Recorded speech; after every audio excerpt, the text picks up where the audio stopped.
Imini yesabatha ayibenhle kwabangcwele. Sizofuna ngesihlabelelo 83 inkosi kusephama kwebandla.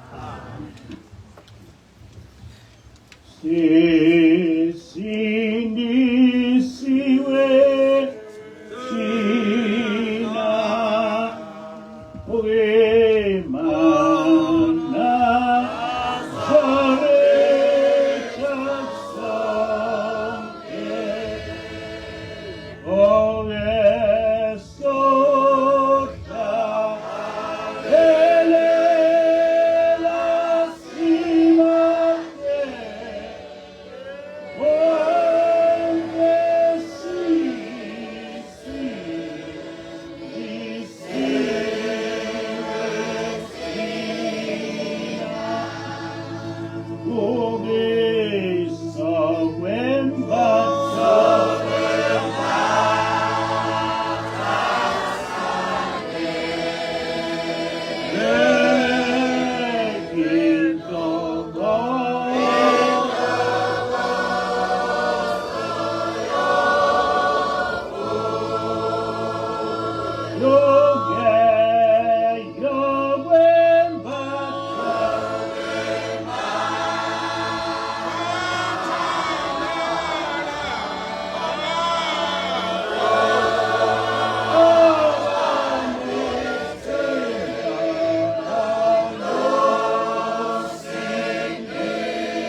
Amen.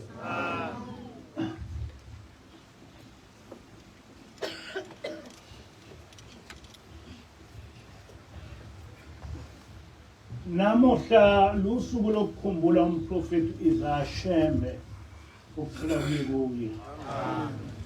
Esimazi ngokuthi ubaba mkhulu. Nowahamba emhlabeni mhla ka-2 kuMeyi ngo-1935. Lolu suku lubalulekile kakhulu kithi ngoba ngubaba mkhulu owabuyisa inkolo kaMose eyehlela entabeni yaseSinayi yabe isiqedwa nguConstantine umbusi wesizwe samaRoma. uConstantine lenkolo kaJehova wayiqeda ngamaCretes. Nanamuhla lamaCretes asekhona futhi ayalandelwa enkolweni yobuKristu. Inkinga isizwe sakithi esibhekene nayo ukuthi sithatha noma yini esifunzwa isizwe simhlobe ngaphandle kokubheka ubuqiniso bayo. Uma uphila kahle ekhanda awukwazi ukuba nenkolo ethi ubuNazaretha inkolo eyasungulwa nguJesu. Kodwa singekho isikhathi uJesu okuthiwa wayephakathi kwaleli bandla bese uchitha umlando oqondile ukuthi ubuNazaretha bafika eNatali noShembe ngo-1910. Njengoba sigubha usuku lokuhamba emhlabeni kwababamkhulu, sakhula sifundiswa ukuthi ubabamkhulu wazama ukundiza entabeni yaseNhlangakazi. Wathi uyandiza wawa phansi wafa. Leli vangeli lalishunyayelwa emabandleni amaningi ezimishini nasesikoleni zezimishini. Sifundiswa leli lu. Kodwa emakhaya sitshelwa into ehluke kakhulu kule esifunda esikoleni. Sengikhulile ngazenzela ucwaningo ngaleli vangeli lezimishini lokuthi ubabamkhulu wafa ezama ukundiza. Ngaphandle kwezincwadi eziningi ezaziyiphikisa lembudane esasifunzwa esikoleni, kodwa umlando kaShembe oqondile ngawuthola kwi-thesis ka-L. Roberts esihloko sithi Shembe, the man and his work. Lo mlungu wayenza ucwaningo ngoShembe nebandla lamaNazaretha. Lokhu waqala uShembe saphila, ejwayele nokumvakashela ubabamkhulu axoxe naye. Ukuze le thesis ye-PhD yakhe lo mlungu ibe ngephelele, u-L. Roberts wayilandela yonke indaba kaShembe kwaze kwaba sekufeni nasemncwabeni wakhe. Lo mlungu-ke wayichaza yonke indaba kaShembe kusukela eya kwaMhlabi yalingana nokuqala ukugula kwakhe kwaze kwaba uhamba kwakhe emhlabeni mhla ka-2 kuMeyi 1985. Kulapho-ke engafunda khona ukuthi abazali bethu babesitshela iqiniso. konke lokho esikufunda ezikoleni zemishini uyilungu. Kodwa abantu abansundu kodwa abantu abansundu abasukelanga ukwakha leli lungu. Bafundiswa zimishini ezimhlophe. Zona zabona ukuthi Shembe was a real threat evangelini labo. Base bakha ilungu elizombeka kabi uShembe esizweni semnyama. Ekuhambeni kwakhe emhlabeni uShembe akabuyanga waziwa njengomprofeti kaJehova owayeyisimanga, njengoba wayenjalo esahamba emhlabeni. Kodwa kwafundiswa ukuthi Shembe was an imposter owazama ukundiza wafa. Lokhu kwafundiswa umhlaba kusukela kuyimishini livangeli lelo elatshelwa umhlaba wonke. uMrs Wells owayeyimissionary kodwa ejwayelene noShembe uthi kwaba nomhlangano wazo zonke izimishini eThekwini kuzobhungwa ngokuthi njengezimishini bangayiqeda kanjani le ndaba kaShembe. Kwathiwa abamnyama uShembe bamfanisa noJesu. Manje uzophazamisa ivangeli lezimishini ngoJesu Kristu uma nasekufeni kwakhe ebakulesi simo abantu abamnyama abambona eYesu. Ngoba noJesu waduma engasekho emhlabeni. Uthi-ke uMrs Wells wasukuma khona emhlanganweni wabuza ukuthi bayamazi uShembe njengoba befuna ukuqeda ngaye. Kodwa uSuperintendent of Missions wasukuma wathi angimazi uShembe futhi angifune ukumazi. All I want is that his name is completely annihilated from the face of the earth. Nempela-ke uShembe esedlule emhlabeni basakaza leli lungu lokuthi wafa ezama ukundiza. Lelo lumba lasabalaliswa kuzo zonke izikhungo zabantu abamnyama. Ukufa kaShembe kwenziwa inhlekisa. Kukho konke uShembe owahamba emhlabeni eyikho wacishwa. Kwaduma ukuthi wayengumkhohlisi owazama ukundiza wawa phansi wafa. Lezi zizwe ezimhlophe ziyakwazi ukukhanda indaba engekho ziyenze ibe khona, nendaba ekhona ziyenze ingabe bikho.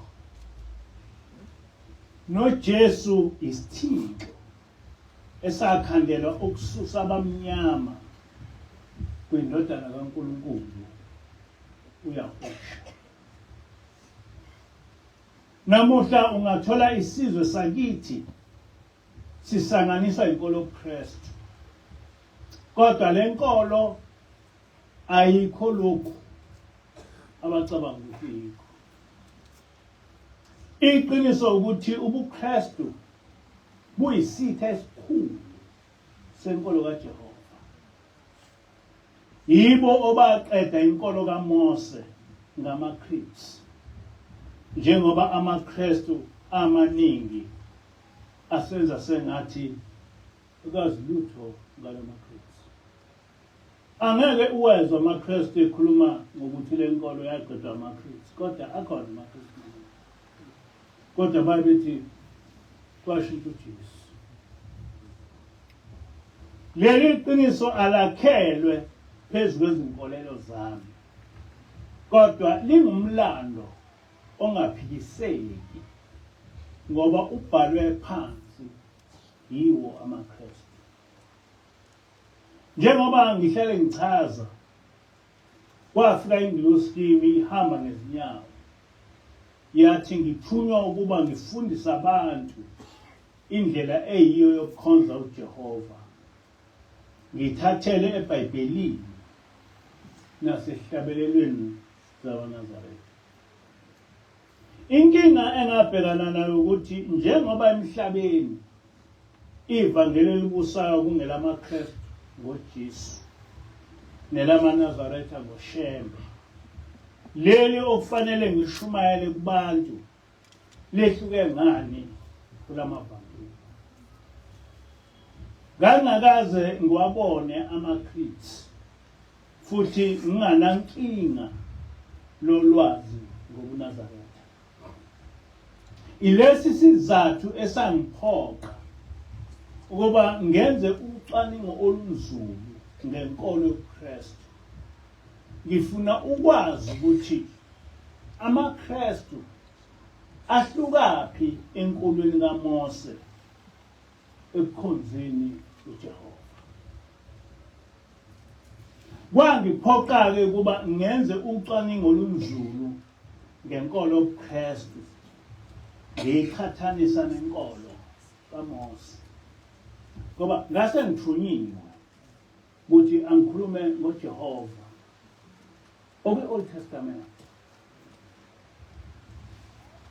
Inkolo kaMose isukela entabeni yaseSinayi ngo-1447 BC, lapho uJehova waletha imithetho yakhe yokukholwa esizweni samaHebheru esasesibizwa ngabantwana bakwa-Israyeli. Phakathi ka-6 kuya ku-4 BC esizweni samaJuda uMaria noJosefa bazala umntwana ogama lakhe nguYahusha HaMashiach. Ukuthi HaMashiach kusho ukuthi Mesaya ogcotshiwe. NgokweBhayibheli lamaKristu, uYahusha HaMashiach usebizwa ngoJesus Christ. Leli gama likaYahusha HaMashiach lagcina lishabalaliswa enkolweni yobuKristu uze uhlangane nalo eBhayibhelini lamaHebheru.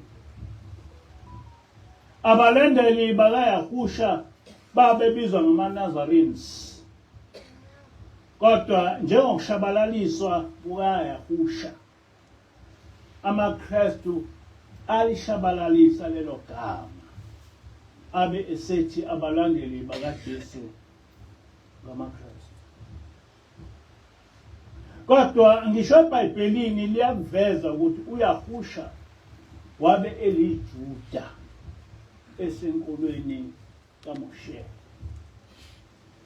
Inkolo kaMoshe yayigcina imithetho kaJehova.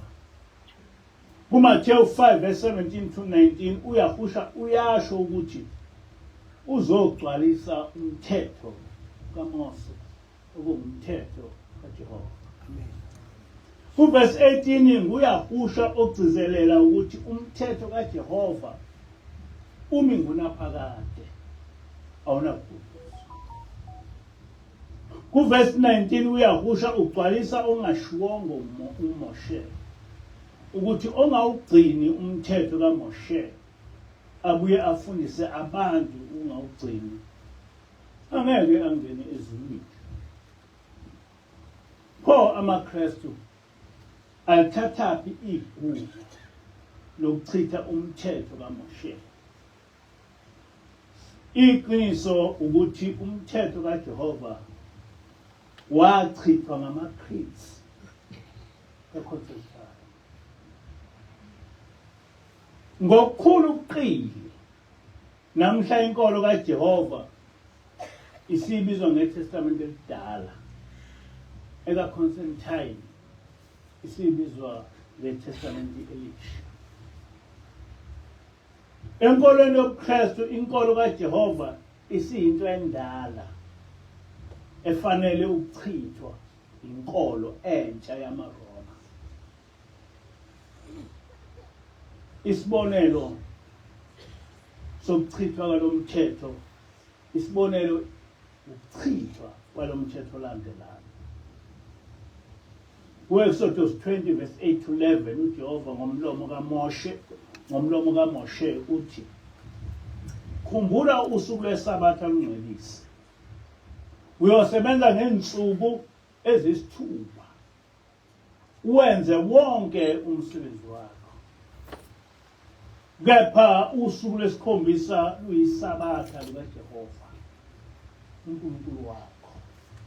Awukwenza umsebenzi ngalo wena nendodana yakho. Ngokuba ngezinsuku ezisithupha uJehova wenza izulu nomhlaba nolwandle nakho konke okukho. Waphumula ngosuku lwesikhombisa. Ngalokho uJehova walibusisa usuku lweSabatha, walihlukanisela ukuba lube ngcwele. Amen. Amen. Awukho umkhosi abezizwe abawuzonda njengeSabatha, ngoba bayazi ukuthi uJehova wathi iSabatha liwuphawu phakathi kwakhe nabantwana bakhe.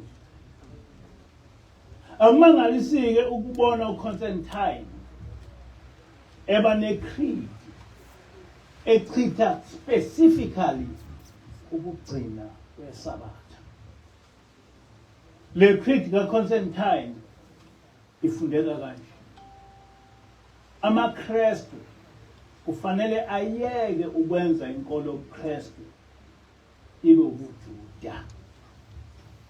Awayeke lento yokuthi angasebenzi ngeSabatha kuthiwe usuku lokuphumula. Kufanele amaKristu esebenze ngalolu suku. Kunokuthi kugcinwe umkhosi yamaJuda, akugcinwe usuku lukaBhali noma uJesu okuyisonto.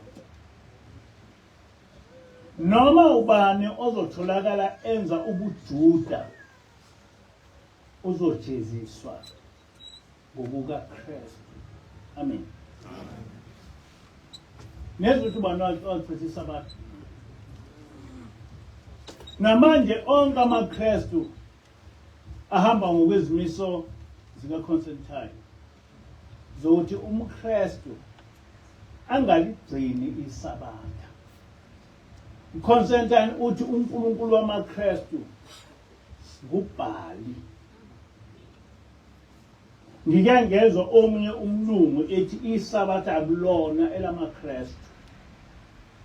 Uqinisile, ngoba usuku lwamaKristu lisonto likaBhali, hayi iSabatha likaJehova. Amen. Uyahusha obizwa ngoJesu waze wafa egcina iSabatha. Nabalandeli bakhe baligcina iSabatha ngisho engasekho emhlabeni. uConstantine wazibeka izizathu zokuthi kungani amaKristu kungafanele agcine iSabatha. Ngokuqala uthi iSabatha lingumkhosi wamaJuda okuhlanganisa uJesu, ngoba naJesu wayeyiJuda. Okwesibili uthi kufanele amaKristu agcine usuku lukaBhali oNkulunkulu kumaKristu. AmaKristu athi ubuKristu inkolo eyasungulwa nguJesu, kodwa uJesu waze wafa egcina iSabatha. NgokweBhayibheli uJesu wahamba emhlabeni engaphansi kwenkolo kaMoshe, nabafundi bakhe baphuma eJerusalema beyoshumayela ngenkolo kaMoshe okuyinkolo kaYahuwa noma uJehova. Bheka Izenzo 15, Izenzo 24 verse 5 neZonzo 28 verse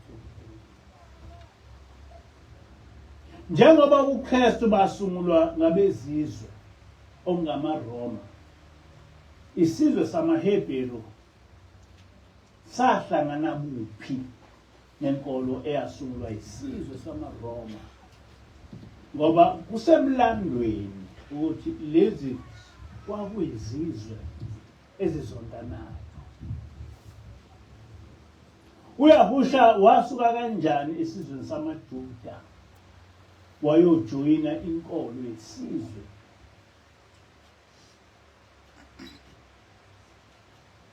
samaRoma? Kodwa okukhulu kunakho konke ukuthi uYahusha owasebizwa ngoJesu wahamba emhlabeni ngo-33 AD. Constantine wasungula ubuKristu ngo-331 AD. Sekwedlula iminyaka engu-260 uYahusha ungasekho emhlabeni. Kusemlandweni ukuthi igama elithi Jesus Christ lavela sekunenkolo yamaRoma, alikaze laziwe enkolweni yamaHebheru. Ekuqaleni ngithe abamhlophe bayakwazi ukuthatha into engekho bayenze ibe khona, ekhona bayenze ingabi khona. Thina-ke sizwe simnyama bese silandela esifundiswa lamaqembu esizwe simhlophe. Umlando oliqiniso umi kanje: uYahusha noma uJesu wabethelwa ngamaJuda ngo-33 AD engaphansi kwenkolo kaMose noma kaMoshe.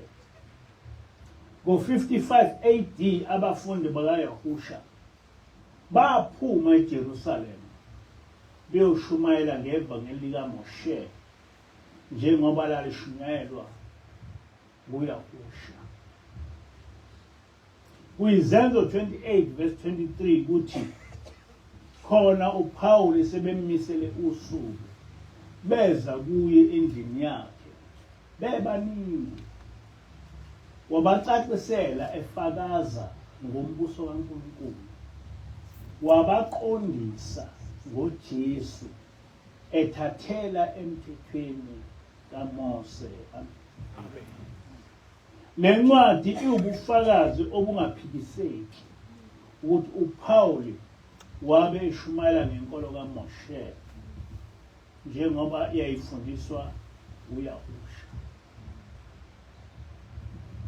Kulesi sikhathi bakhona abezizwe abaphendukayo baba ngabalandeli bakaYahusha ababebizwa ngamaNazarenes.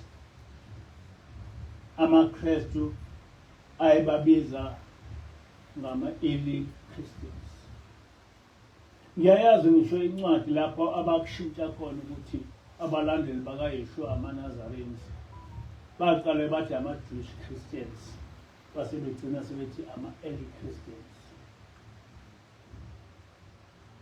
Kusukela ngo-66 AD kwaba nempi phakathi kwamaRoma namaJuda. Ngo-70 AD anqotshwa amaJuda. Uprofessor Rudolph encwadini yakhe ethi From Babylon to Timbuktu echaza le mpi uthi ngenxa yalokho amaJuda amaningi abulawa, amanye abalekela ezintabeni naseGibhithe. AmaJuda asala eJerusalema yilawo ayeseka izinkambiso zika-Antiochus.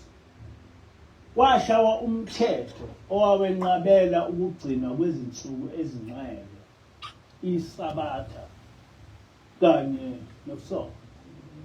Do you follow that?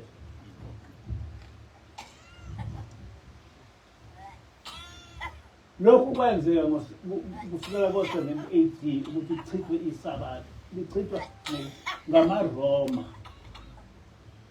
Njengoba sengishilo ngisho uJesu engakazalwa usengamaGreki abezizwe babehlale belwa nesabatha nokusoka.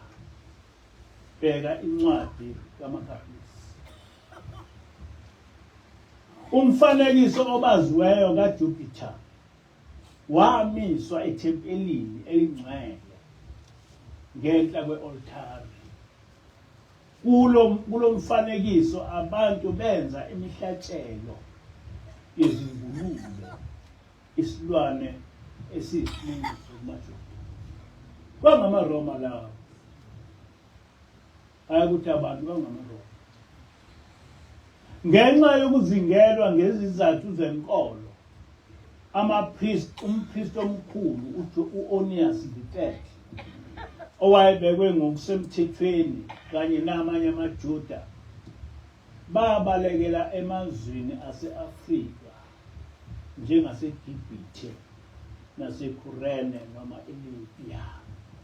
Ngeke uyithole leyo nto ifundiswa kumaKrestu. Imbangela eyaholela ekufudukeni kwamaJuda kwaba izimpi, ukuhlukunyezwa ngokwenkolo kanye nohwebo. Lesi simo senza ukuba kugcine kunamaJuda afudukela e-Afrika. Bekuzwa ukuthi ngenkathi amaJuda elwa namaRoma abalekele e-Afrika. Ngonyaka ka-65 BC, izimpi zamaRoma ngaphansi kukaJenene uPompey zalithumba iJerusalema. Amen. Ngisho engakazalwa uYahusha, isizwe samaRoma sasilwa namaJuda, njengoba lapha kuchazwa ukuthi amaRoma ake alithumba iJerusalema. But black people don't know that. Abakwazi lokho. Bona into abayaziyo ukhonza iy'thixo zamaRoma. Umbuzo-ke uthi uYahusha owayeliJuda waba ingxenye kanjani yesizwe esihlale silwa nesizwe sakhe. Uthi-ke uProfessor Rudolph ngo-7 AD uJenene Titus wawuqeda ngenkemba umbuso wamaJuda. But amaKrestu akayikhulumi. Ayifundiswa leyo nto enkolweni. Ngesikhathi salaba babusi kwenziwa izinto eziningi ezibuhlungu kulawo maJuda ayesele eJerusalema. Kusukela ngesikhathi sikaPompey kuya kwesikaJulius Caesar alinganiselwa esigidini amaJuda abalekela e-Afrika exoshwa ukuzingelwa ngokugqilazwa bamaRoma. Leyo nto yenze eminyakeni yo-70 AD, but ayifundiswa ngoba kufuna ukuthi kufanele ukuthi sibe zithi zigqila ey'thatha lokho kushiwo ngabamhlophe. Izimakethe zazigcwele izigqila ezingamaJuda amnyama. kuDeuteronomy 28 verse 64 kuthi uJehova uyokuhlakazela ezizweni zonke kusukela kolunye uhlangothi lomhlaba kuze kufike kolunye. Uyokhonza lapho abanye onkulunkulu bemithi namatshe ongabaziyo wena nokhokho bakho. Uprofessor ke uthi lesi siprofetho kanye nezinye eziqukethwe kuDeuteronomy 28 verse 15 to 68 zehlela amaJuda amnyama emva kokuba engayithobelanga imithetho kaNkulunkulu. Izizwe eziningi zathuthela amaJuda amnyama emgqikini. Amadodana ka-Israyeli asabalalela kuwo wonke amazwekazi omhlaba. Amen. Angazi nganezwe. Lo mlando uyacacisa ukuthi akakaze kwenzeka ukuthi uyahusha owayeliJuda azihlanganise nesizwe samaRoma. Angazi ukuthi kwenzeka kanjani umuntu ofundile engakwazi ukuyibona. Ngicela lamaKristu angabantu abamnyama ukuthi asichazele ukuthi ngenkathi kubhujiswa amaJuda amnyama okwakuyithi wayekuphi uyawuhusha ngaleso sikhathi. Ngabe lezi zimpi phakathi kwamaJuda namaRoma zenzeka ngaphambi noma ngemuva kokuthi uyahusha ebese enkolweni yamaRoma achithe imithetho? Christians must explain that. Ngaphela bathi uyahusha noJesus umuntu oyedwa. Abayichaze lento ukuthi uma kuumuntu oyedwa kwenzeka kanjani ukuthi uyahusha ezalwe esizweni samaRoma samaJuda esibulawa amaRoma, but all of a sudden simona uJesu uthi uyahusha sebalekile esizweni sakube sesizweni samaRoma. Abachaze lokho uma ngabe uyahusha noJesu kuumuntu oyedwa. Angikholwa ukuthi kumaKristu ukhona ongawuphendula lo mbuzo. Iqiniso lomlando lithi igama elithi Jesus Christ lavela uConstantine sewasungula inkolo Kristu. uConstantine akagcinanga ngokuchitha isabatha, kodwa waqala ngokuchitha yonke inkolo kaJehova ngamaCreeds. Afundeka kanje. Ngiyayichitha yonke imikhosi nemicimbi nemithetho, ukudla isinkwa singenamvubelo, iminikelo yamawundlu eyenziwa ngamaHebheru. Ngichitha iminikelo, imithandazo, ukuzingcwelisa kanye nokudumisa kwawo amaHebheru. Ukuzila kwabo, imikhosi yokweshwama, amasabatha, amahubo, nezaga, nenkolozo yokuya kwabo ukuyokhonza emathempelini. Ngiyachitha mina ngokwami ngithi angikufisi nakancane ukuthi kube khona ukubuya kule nkolozo yamaJuda noma ukutholakala ngidla namaJuda noma ngenza imikhosi kanye nabo. LamaJuda amaKristu athi uJesu wayenabo, kodwa uConstantine wabaxosha, bayichitha yonke le nto yamaJuda, bayichitha yonke inkolo kaMose. Kunalokho uma kukhona ukukhuluma nabo kufanele kube ukuthi bayatshelwa ngokusobala ukuthi bashiye lo msangano wabo wenkolo yamaJuda. Amen. Ngokucacile yonke inkolo kaJehova yachithwa nguConstantine, kodwa amaKristu ayaye anceliswe idama njengomntwana, kuthiwe abasenasono ngoba zonke izono abanazo zafela nguJesu ephambana. Uyabona unceliswa idama njengengane, uthi awunasono wena ngoba isono sakho saphela esiphambanweni sikaJesu. Kodwa akuseqinisweni ukuthi akanasono, asenasono, kwakuyindlela ephansi ukuthi asingawugcini umthetho kaNkulunkulu. But Christians don't see that. Bayekiswa ngesitayela ukugcina umthetho kaNkulunkulu ngoba ukugcina umthetho kaNkulunkulu kusho ukuthatha inkolo yezitha zamaRoma okwakungamaJuda. Kuthiwe ngakho-ke asikho isidingo sokugcina umthetho kaJehova ngoba sebahlanzwa igazi lemvalo. Kodwa angeke bayikhombe eBhayibhelini lemfundiso yokufela izono kukaJesu. Kubhalwe phansi ukuthi amaKristu akahlukanise nenkolo kaJehova abayibiza ngenkolo yamaJuda, ngoba ubaba wabo uConstantine sewayichitha leyo nkolo. uConstantine akagcinanga ngokuchitha inkolo kaJehova, kodwa wabuye waba necreed ethi onke amaKristu akagcine imikhuba nemikhosi yesizwe samaRoma.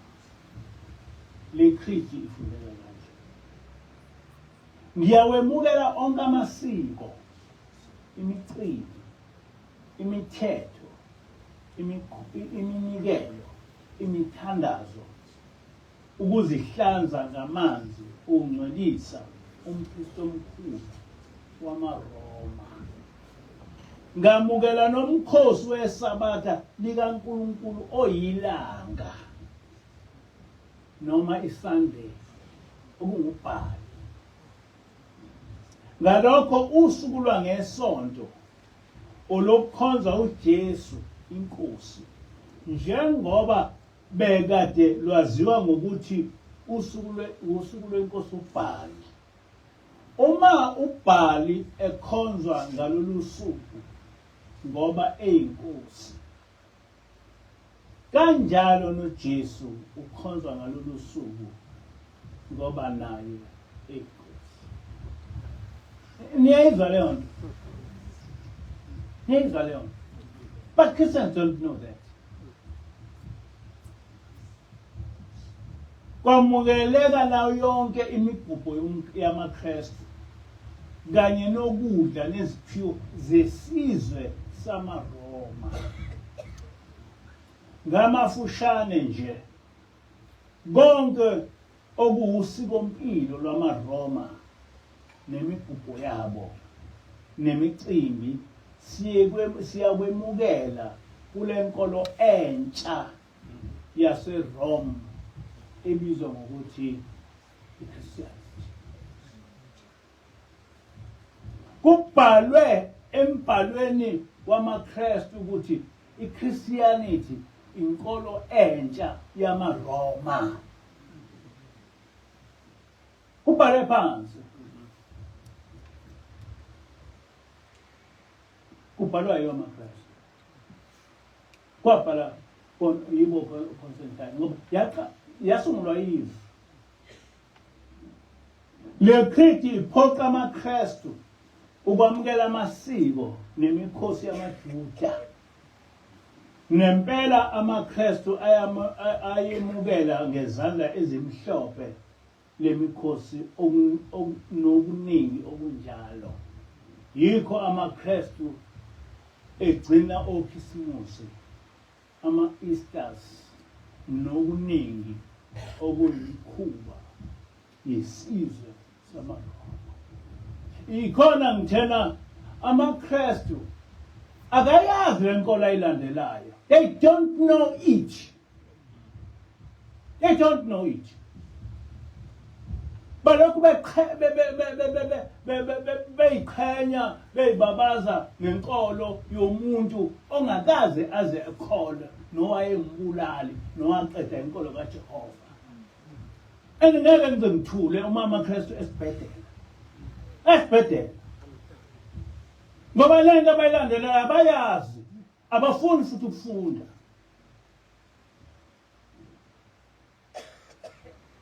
Sisizwe simnyama, kodwa ingqondo yethu igqelazwe ngabamhlophe ngezinto eziningi, kungakhathaleki ukuthi sifunde kangakanani. AmaKristu anoprofessor, anodokotela bezenkolo, but they don't know what they are following. They don't know it. This is shameful. Ukuthi singabantu abamnyama singaziqhenya ngenkolo yabelungu abaqeda inkolo kaJehova noma ngabe besingayiwona amalokhuza amaHebrew. But kuma kanjani ukuthi singalahla inkolo kaJehova bese silandela inkolo ngokomlando ecacile ukuthi yasungulwa umuntu umlungu. Sengothi ngoba sekuyinkolo bese sithanda abelungu kanjani? Ubani ongabe saphika ukuthi uConstantine wachitha inkolo kaJehova nezimfundiso zikaYahusha ngokugcinwa komthetho kaJehova ecashe ngenkolo kaKristu. Siyambonga umprofeti uIsaiah Shembe uthula kube kuye. Amen. Owasivuselela leli ibandla likaMenzweni nomhlaba. Asilwele ukuthi ivangeli ngokugcinwa komthetho kaJehova ligcwale umhlaba wonke. Amen. Asikulwele lokho.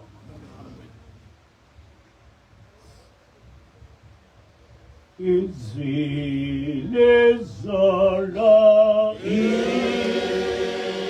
izwile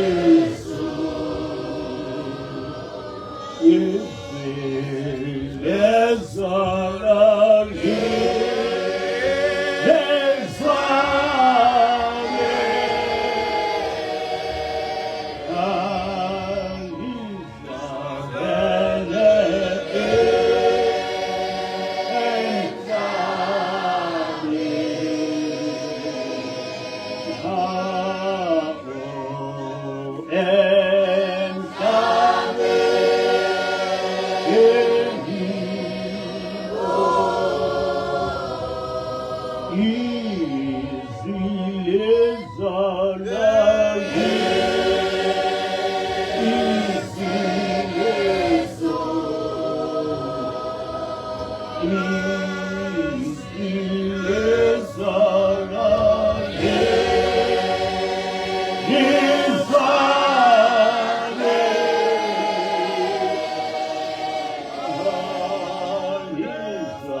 Amen.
Nkosi busiseni uzwini.